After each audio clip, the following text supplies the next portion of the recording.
Les voyages dans l'espace coûteront un argent cosmique. Ou pas.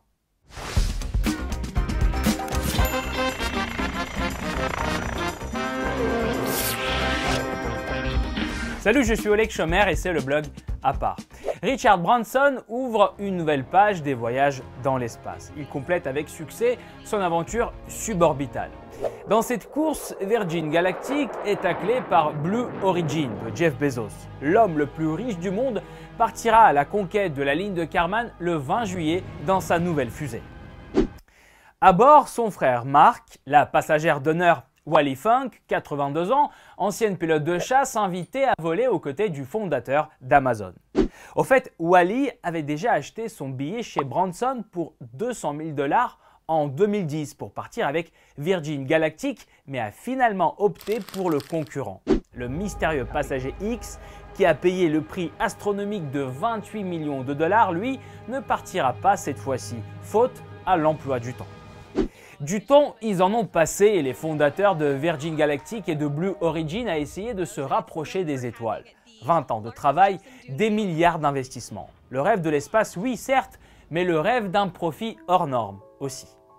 Les spaceports de Branson devraient par exemple lui rapporter pas moins de 1 milliard de $ par an selon ses propres estimations. Pour l'instant, des aérodromes comme celui-ci, il n'y en a qu'un seul, c'est le Spaceport America dans le Nouveau-Mexique, mais d'autres pourraient s'ouvrir dans les Émirats, en Grande-Bretagne, en Suisse, en Italie ou en Australie. Et oui, pour partir dans l'espace, les Européens n'auront peut-être même pas à traverser l'Atlantique. Du coup, pourquoi les milliardaires français ou suisses n'investiraient pas dans cette conquête privée? Manque de technologie, de confiance? L'Europe se tient toujours à l'écart de ce genre d'aventure, mais qui ne tentent rien à rien. Et ce sont les mêmes qui le démontrent. On a du mal à croire que bientôt, aller sur orbite sera aussi simple que prendre l'avion. Car le vrai succès de Branson et de Bezos n'est pas de voler haut, mais de descendre les prix bas. 200-300 000 $ par billet, des brouettes pour des milliers de millionnaires américains. Le pionnier du tourisme spatial, c'est lui, l'américain Danny Tito à l'époque. Il a déboulé 20 millions € pour aller sur la station spatiale internationale. 8 touristes au total sont allés visiter la station, l'un d'eux est un autre américain. Pour changer, Charles Simonyi y est allé 2 fois et a payé le caprice 60 millions de $.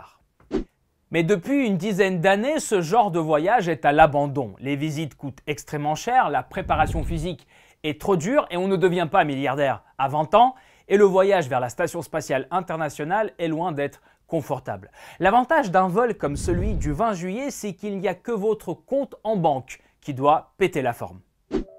Et même si les fusées privées volent tout juste au-dessus de l'atmosphère terrestre pendant quelques minutes, cela suffit largement pour tester la pesanteur, faire quelques photos et admirer la Terre depuis un hublot.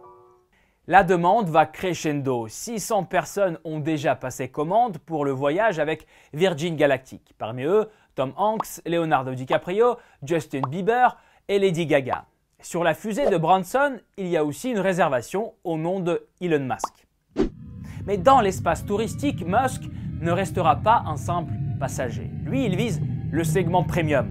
Son vaisseau Crew Dragon emmènera les touristes sur la station spatiale internationale. Combien vous serez prêt à dépenser pour voir la Terre depuis l'espace, sachant que c'est loin d'être un aller-retour en classe affaires. Laissez vos commentaires, likez cet épisode et souscrivez à Blog à part. Ciao, bye.